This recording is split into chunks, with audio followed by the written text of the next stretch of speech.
Have you ever seen someone just disappear? Not literally vanish into thin air, but strategically, silently, they just stop being available. And then suddenly, the people who used to ignore them, dismiss them, underestimate them, those same people start speaking their name with a new kind of respect. It wasn't about gaining more power in the traditional sense. It was about their absence. They stopped leaking pain. They stopped over-explaining everything. They stopped giving everyone easy access to the parts of themselves that, let's be real, no one ever truly protected anyway. Look, in this world, truth doesn't always define your worth. You can be drowning inside, shattered, completely sincere. But if the world sees those wounds, if they see your vulnerability, they don't always offer a hand to help. More often than not, they sharpen the knife. That's the silent, unspoken rule of this game, and it's a rule no one ever prepares you for. You don't necessarily need to be strong in the way they tell you. You just need to be unreadable. Because the moment people can predict your pain, the moment they know exactly where to push, they will use it. Not necessarily because they're evil, but because weakness, perceived weakness, always invites leverage. It's just how the system works. Machiavelli understood this 500 years ago. He didn't write to comfort the brokenhearted or give warm, fuzzy advice. He wrote to teach people how to disappear, how to become strategically absent, and then return as something completely untouchable. And being untouchable, that's not about being cruel. It's about being contained. It's not heartless. It's strategically hidden. It's not cold in an emotional sense. It's calm, but a calmness that's colder and more unyielding than steel. The untouchable don't offer lengthy explanations. They offer signals. They move in silence. They observe with precision. They don't beg to be seen or understood because their absence, their strategic withdrawal, speaks louder, resonates deeper than their constant presence ever could. So if you've been feeling dismissed, if you've been constantly misread, if you've been underestimated your whole life, then this video isn't just some monologue. It's a weapon. It's a manual for those of you who are simply done bleeding in the open. Now I have to ask you, are you truly ready to step into the shadows, into a space where power isn't something you have to shout about or announce? It's something they feel, a palpable shift in the atmosphere, the moment you simply walk into a room. If your answer is a resounding yes, don't say a word. Just stay with me. Because from this very moment forward, we stop explaining our pain. We start turning it into armor. You know you weren't born fragile. You were actually trained to bleed in public, and even worse, you were trained to believe that this public bleeding, this vulnerability, somehow made you noble, made you a good person. They told you, if you open your heart, they'll protect it. They said, if you just stay long enough, they'll finally see your worth. They whispered, if you just give a little more, they'll finally love you the right way. Right? But what actually happened? You exposed your deepest fears. You confessed your confusion, your insecurities. You stayed, even when it completely broke you inside. And what did they do? They used every single soft, open part of you against you. You became readable, predictable, reachable, and ultimately manipulable. In a world that, despite what they tell you, is ruled not by poetry and pretty words, but by raw power, you weren't honored for your honesty. You were punished for it. Because here's a truth no one ever tells you directly. They don't destroy you by accident. They destroy you because you, in your openness, showed them exactly where to aim. You shrank yourself. You apologized for simply existing. You tried to become smaller, softer, easier to love, hoping that someone, anyone, would finally notice your sacrifice. But they didn't notice. They adjusted. They learned that your silence wasn't strength, it was surrender. They learned that your kindness wasn't a boundary, it was open access. And every single time you called it love, what you really meant was, I'll just keep bleeding if it means you'll stay. That pain you carry, the one you never, ever speak of, that's not a symptom of weakness. It's the scar of being open, of being truly authentic, in a world that, unfortunately, often feeds off the open-hearted. You tried to heal. You really did. But every time you began to stitch your wounds shut, It felt like someone or something ripped them open again, and you let them. Why? Because you, like so many of us, confused pain with purpose. You mistook simply surviving for loyalty. You thought your suffering somehow meant you were a good person.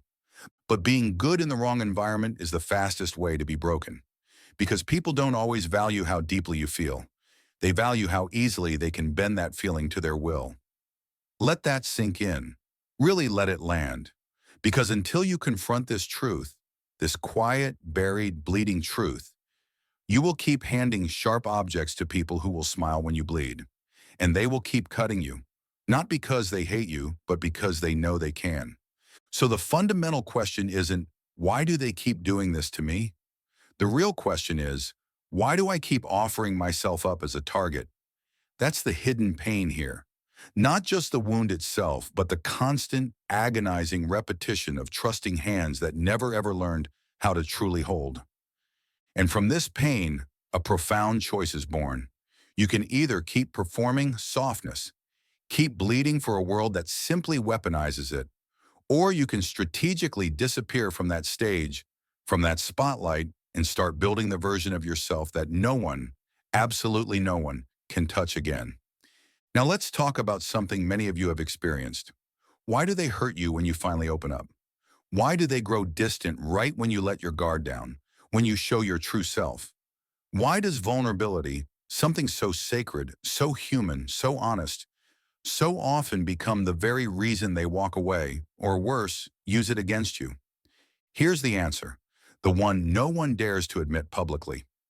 We don't live in a world that inherently protects emotional truth. We live in a world that, more often than not, profits from exposing it. From the moment you could first speak, they told you, express yourself, speak your truth, be real. But what they never taught you was how to protect that truth once it's out there, once it's exposed. You learned to share your dreams. They learned how to mock them. You learned to admit your fears. They learned how to push on them, how to exploit them. You genuinely believed that honesty, genuine honesty, would bring you closer to people. But they, the wrong people, simply used it to keep you beneath them, to maintain control. And eventually, you internalized the most dangerous lesson of all, that love somehow means tolerating pain. That kindness means bending, twisting yourself until you completely vanish. That true strength means staying quiet, enduring in silence, even while being absolutely broken inside. But here's the crucial part. This isn't your fault. You're not inherently broken. You're trapped. You're caught inside a psychological system, a societal construct that consistently rewards control and actively punishes openness. Let's be blunt about this. Every single environment you enter, your family dynamics, your career, your romantic relationships, your friendships, each one has an unspoken power structure. And in that structure, your feelings don't define your status. Your emotional availability does. Every single time you overshare, every time you over-explain, every time you over-apologize, you're signaling one thing, loud and clear: I can be studied. I can be used. And here's a fundamental truth of human psychology. What is fully readily available rarely feels truly valuable. It's basic human nature. People chase what they don't fully understand. They respect what they can't easily reach. They desire what remains just beyond their grasp. But when you hand over your heart, completely intact, unguarded, utterly complete and accessible, they don't just hold it with care. They test it. They press on it. They silently ask themselves, how far can I go before they finally break? Because in their world, the act of testing you gives them power. Watching you stay, watching you endure, gives them leverage. Your openness, your raw vulnerability becomes their blueprint. Your pain, the very thing you wanted them to understand, becomes their control panel. And the more they know about how you think, what you fear, what truly wounds you, the easier it is for them to steer you without ever needing to use overt force. This is the deeper mechanism, the raw truth, that Machiavelli understood long before we had fancy algorithms or even psychology degrees. He famously wrote, "Everyone sees what you appear to be. Few experience what you really are." Because what people ultimately judge is not your hidden reality, it's your visibility. If you cry, they often don't see grief, they see weakness. If you explain, they don't hear clarity, they hear submission, desperation. If you stay constantly available, they don't feel grateful, they feel entitled. So what's the radical solution here? You stop narrating your suffering. You stop handing people the detailed map to your emotional core. It's not that you stop feeling, you simply stop making those feelings public property. Because every tear you show, every fear you name, every raw truth you bear, it can and will be used against you if you're not careful, if you're not strategic. And that, my friends, is precisely why we built this channel. Not to simply entertain you, not to offer empty comfort or platitudes, but to arm you, to turn your deepest pain into undeniable power, to turn your strategic silence into lethal sharpness, to teach you what they never ever wanted you to learn, that when you become unreadable, truly unreadable, you become absolutely untouchable. If this message has struck a nerve, if it resonates deep within you, please consider supporting this mission through a super thanks. It genuinely helps us create more content like this. Content that is cinematic, tactical, and brutally real. Like the video, subscribe, and most importantly, share this with someone who is still bleeding in front of those who keep sharpening the blade. Because this isn't just content, it's armor. And now that you've begun to see the system, now that you understand the hidden mechanisms at play, in the next part, we're going to confront the specific mistakes that keep you trapped within it. Because no matter how wise you become, no matter how much you understand, if you keep repeating the wrong patterns, you will stay in the hands of people who never deserved to touch you in the first place. Let's stop pretending you landed here by accident. You didn't just stumble into these destructive patterns by chance. You were quite systematically trained to mistake self-abandonment for kindness. They called it love. They called it maturity. They called it being the bigger person. But in truth, it was a subtle, insidious form of programming, and it kept you utterly powerless. It's time to break that spell. Let's talk about the key mistakes, the repeating loops that keep you trapped. Mistake number one, believing love will heal dysfunction. You genuinely believe that if you just loved harder, if you poured enough affection and care into them, they would finally change. You thought your boundless compassion would somehow overwrite their chaos, that your endless patience would magically cure their deeply ingrained negative patterns. But here's the harsh reality. Love cannot save someone who consistently refuses to confront themselves. The more love you give without clear, firm limits, the more they will test just how little they have to give in return. Love without boundaries doesn't heal dysfunction. It enables it. It becomes a permission slip for their bad behavior.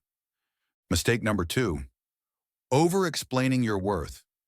You write mental essays, articulate long justifications, constantly trying to be understood. You explain your intentions, your reasons, your feelings to people who, frankly, don't even care about your reasons in the first place. But here's the brutal truth, a truth Machiavelli himself understood clearly. He who explains too much reveals his weakness, because explanation, in that context, sounds like desperation. And desperation, my friend, is not respected. It's studied, it's analyzed, and then inevitably, it's used against you. Your constant need to be understood becomes a vulnerability they exploit. Mistake number three, waiting for closure from the one who created the wound.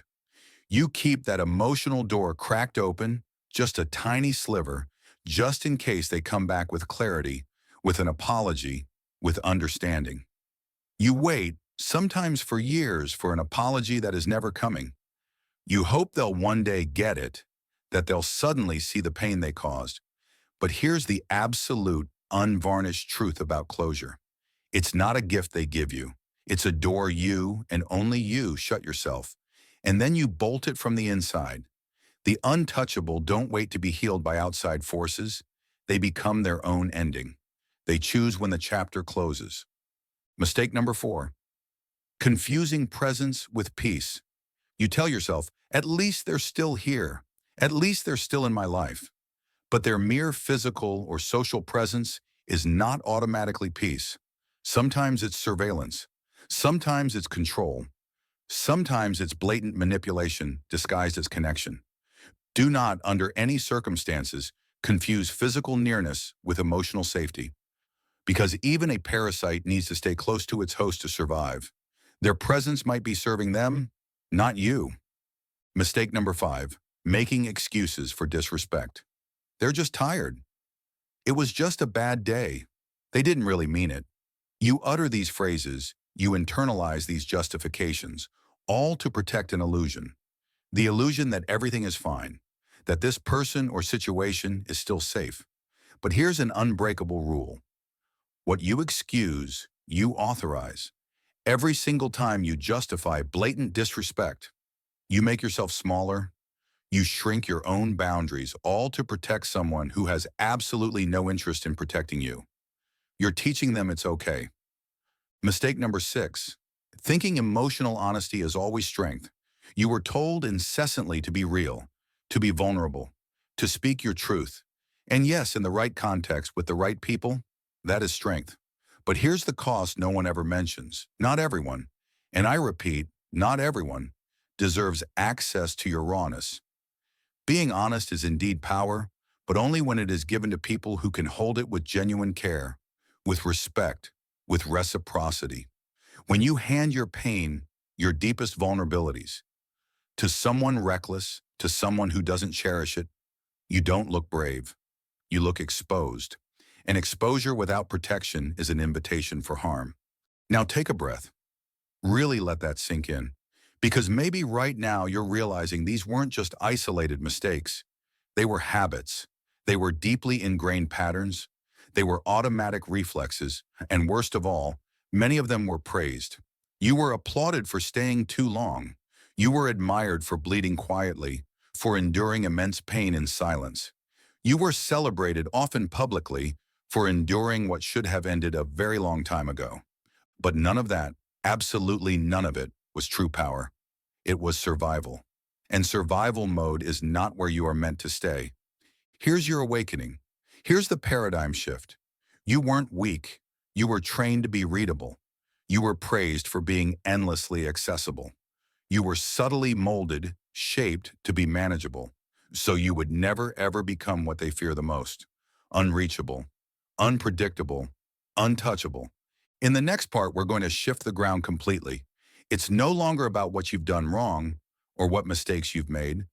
It's about the truth you were never taught, the core philosophy that fundamentally changes how you live, how you lead, and most importantly, how you protect yourself forever. Because the untouchable don't just heal their wounds, they evolve, strategically, ruthlessly, with a clarity that makes compromise absolutely impossible. You were taught that life is primarily about being liked, that kindness inevitably brings good karma, that if you simply respect others, you'll automatically be respected in return. But Machiavelli saw the world without those rose-tinted filters. He didn't romanticize it, he dissected it, coldly, analytically. And what he found was not comforting, no, but it was brutally real. It is much safer to be feared than loved if you cannot be both, he wrote. This isn't because fear is inherently cruel. It's because love is fragile. Love fluctuates. Love depends on mood, on memory, on perceived benefit. It fades. It forgets.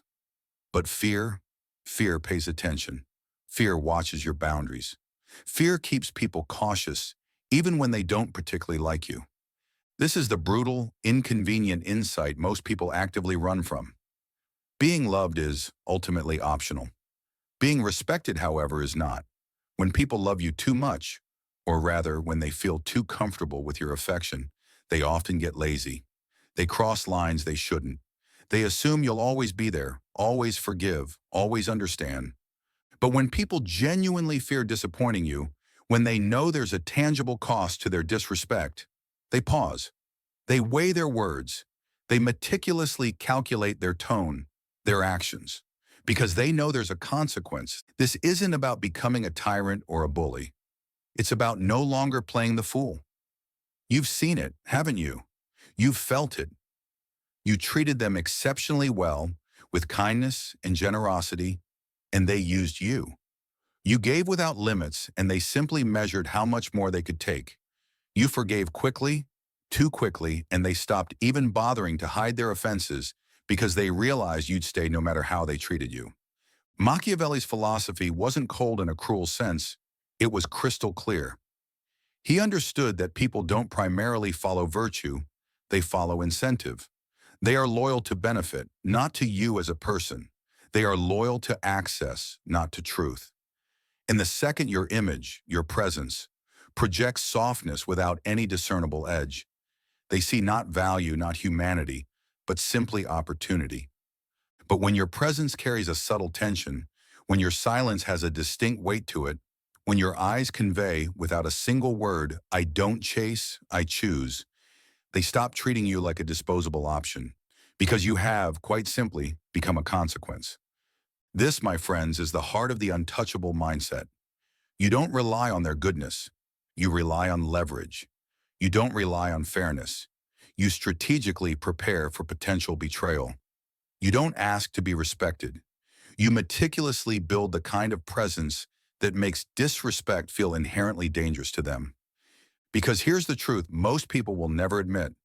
People will continue to use you until they genuinely fear losing you. They will relentlessly push your limits until your limits finally push back. They will ignore your words, your pleas, your boundaries until your deliberate absence irrevocably rewrites their comfort zone. You see, Machiavelli didn't write for the brokenhearted. He wrote for rulers, and not just kings or politicians, but anyone who refuses to be ruled by emotional debt, by the whims of others. And whether or not you wear a literal crown, you are in many ways under siege. Under siege by people who want your energy, your time, your resources without any accountability. By systems that relentlessly reward blind obedience, but laugh at genuine sincerity. By relationships that demand your presence, but conveniently ignore your pain. So if you truly want peace, prepare for war. Not literal combat, but strategic readiness. If you want loyalty, build leverage. If you want to be remembered, stop constantly explaining yourself and start commanding with your presence. This isn't cruelty, it's strategy. You can still have a heart, a deeply empathetic one. You just no longer place it, unguarded, directly in their hands. You can still feel deeply, profoundly. You just don't show them exactly where it hurts, where your deepest vulnerabilities lie. You can still love, truly and completely, but now that love comes with clear terms, with defined boundaries, not with desperation. You were taught to be an open book, to be legible, to be honest, to be human. But the untouchable, they walk through life like locked vaults, not because they have something inherently nefarious to hide, but because they've learned a fundamental truth. Power lives in what you withhold, not in what you endlessly reveal. That's where it all begins. Not with your words, but with your posture. Not in being endlessly understood, but in being utterly untouchable. You've spent your entire life trying to be enough. You lowered your voice so they wouldn't feel small. You forgave quickly so they wouldn't leave. You made yourself soft, accessible, and desperately easy to love, hoping that someone, just one person, would finally stay. But now you're here, empty, resentful, exhausted. Not because you were too emotional, as they might have claimed, but because you kept handing your inherent power, your precious energy, to people who were never meant to hold it with care. And the hardest part? They didn't change. You did. You traded your backbone for a fleeting sense of peace. You traded your inner fire for a desperate search for comfort. You traded your absolute clarity for the faint hope that maybe they'll understand. And in doing so, you became forgettable, useful, expendable. But now you see it. And once you truly see, you cannot unsee. This is where everything breaks, not because it's falling apart in a bad way, but because the false self, the self that existed solely for others, is dying. The self that craved permission, the self that constantly asked to be seen, the self that fundamentally confused being liked with being truly respected. It ends here. This is the profound shift from I hope they understand me to if they don't respect my silence, they don't get my voice. From I don't want to lose them to I refuse to lose myself ever again. From let me explain to let me disappear. You begin to speak less and move with far more weight. You stop trying to prove your worth and instead you let your meticulously enforced boundaries speak in your place. You no longer chase closure.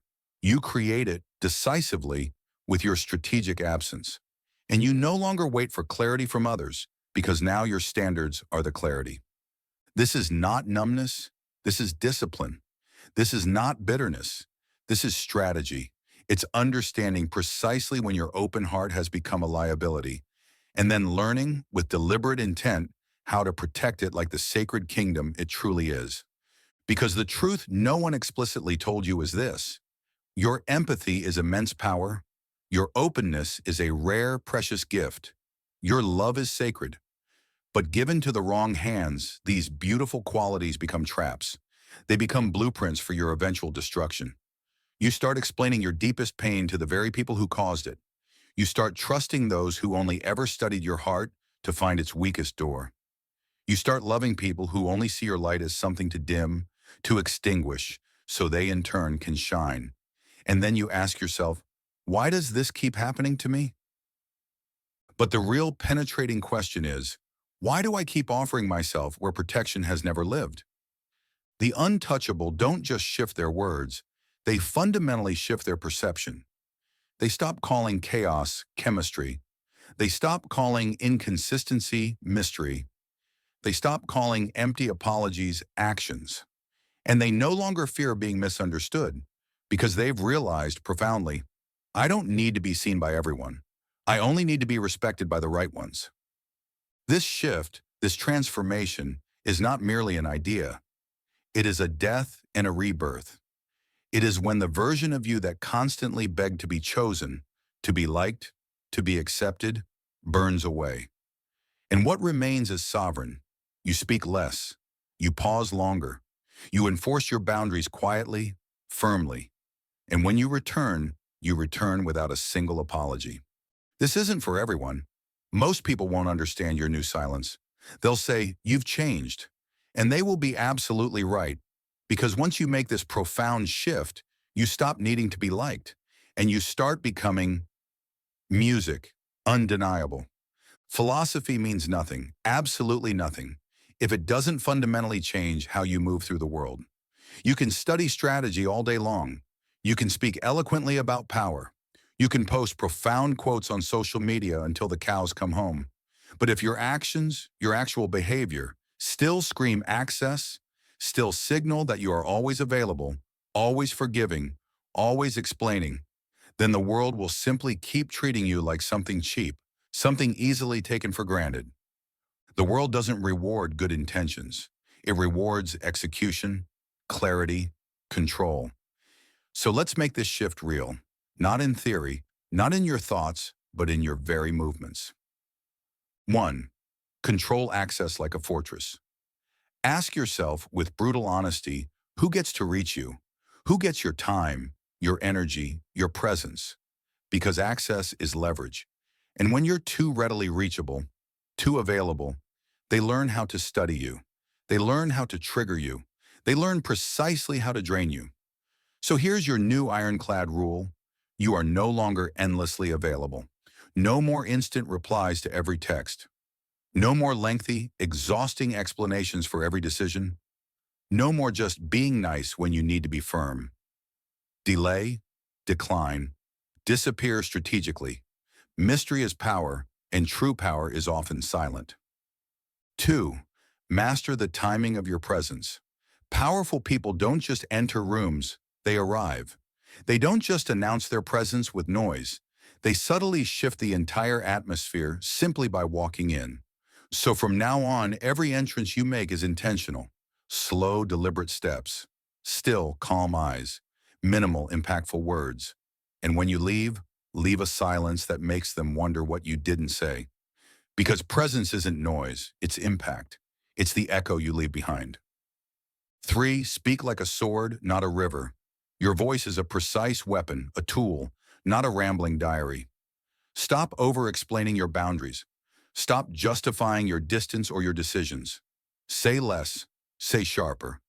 Drop the "I'm sorry, but" just say no. Let silence do the heavy lifting, the uncomfortable work. Let the tension hang in the room. That, my friend, is how power breathes. 4. Respond with precision, not emotion. They want you reactive. Why? Because emotion, especially uncontrolled emotion, means control and not your control. So never respond in the heat of the moment. Pause, process. Plot your move. You're not here to win petty arguments. You're here to win strategic positioning. Let them sit in the discomfort of your silence. Then, and only then, respond when your words have become sharpened weapons. 5. Become a mirror. They can't read. Most people almost instinctively overshare. They confuse openness with genuine trust. But here's the Machiavellian truth. The more they know, the less they fear. So reveal only what is absolutely necessary. Hide your true intentions, your strategic moves. Let them constantly wonder what you're thinking. Let them question where your silent power truly comes from. Show your undeniable results, never your meticulous process. 6. Use absence as a weapon. You want them to truly feel you? Leave. No drama, no grand announcements. Just vanish. Cut the signal. Cut the access. Cut the comfort they took for granted. Absence is not rejection in this context. It's precise positioning, because silence fundamentally rearranges power dynamics. And when you're gone, truly gone, they'll orbit around the version of you they can no longer touch. These aren't just tactics. They are fundamental boundaries. They are armor. They are discipline. Because when you move like this, when you embody these principles, you stop performing for others. You stop bleeding on command, and you start becoming truly untouchable. In the next and final part, we reveal the full transformation, because it's not just about silence. It's not just about these tactical moves. It's about presence itself, the kind of presence that makes people rethink absolutely everything before they even dare to open their mouth around you. You used to be the one who cared too much, who waited too long, who gave too freely. You over-explained, you overstayed, you overloved. And what did it get you? Ignored, exploited, erased. But something profound inside you finally broke. And this time, it didn't shatter into irreparable pieces. It reformed. You stopped chasing closure. Now you create it decisively. You stop begging to be seen. Now you strategically disappear, and they feel your absence more intensely than they ever felt your constant presence. You stop trying to prove your worth. Now your presence alone makes the room adjust, makes them reevaluate without you needing to utter a single word. This, my friends, is the new face of power. It doesn't scream. It doesn't announce its arrival with fanfare. It doesn't even need to defend itself. It simply walks in with a kind of profound, undeniable silence that forces others to watch their tone, to carefully choose their words. Not because you've demanded respect, but because they'd much rather not find out what happens when they don't give it. You no longer text twice waiting for a reply. You no longer feel the need to explain your distance, your sudden quietness. You no longer rush to fix what you didn't break in the first place. Your eyes are keener now, but sharper, more discerning. Your presence is calmer, yes, but undeniably heavier, carrying more weight. Your capacity for love still exists, deeply and genuinely, but it no longer begs for a home, for acceptance. You give it where it's truly earned, not where it's simply expected or taken for granted. You've stopped leaking your precious energy. You've stopped negotiating your inherent value. You've stopped asking for space, for a place to breathe, because now you are the space. You don't raise your voice, you raise your standards. You don't play their petty games. You become the board upon which those games are played, dictating the rules. They used to know exactly how to touch your buttons, how to provoke a reaction. Now they second-guess whether they should even dare to speak your name or mention you in casual conversation, because there's a palpable friction in the air around you. And friction means resistance. It means you're no longer easy to move, no longer emotionally accessible, no longer predictable. The untouchable don't just look different, they feel different. There's an unshakable weight behind your silence, a finality behind your pauses, a cold surgical precision behind your every presence. You don't rush to respond to every demand or provocation because you're not performing for anyone. You're calculating, you're observing, you're ruling quietly without ever needing to sit on a visible throne. This version of you doesn't ask, was I too much? It declares with absolute conviction, if I was too much for you, then you were never enough for me. You don't compete for fleeting attention. You don't fight desperately for loyalty. You don't chase understanding from those who refuse to give it because you have finally, profoundly understood yourself.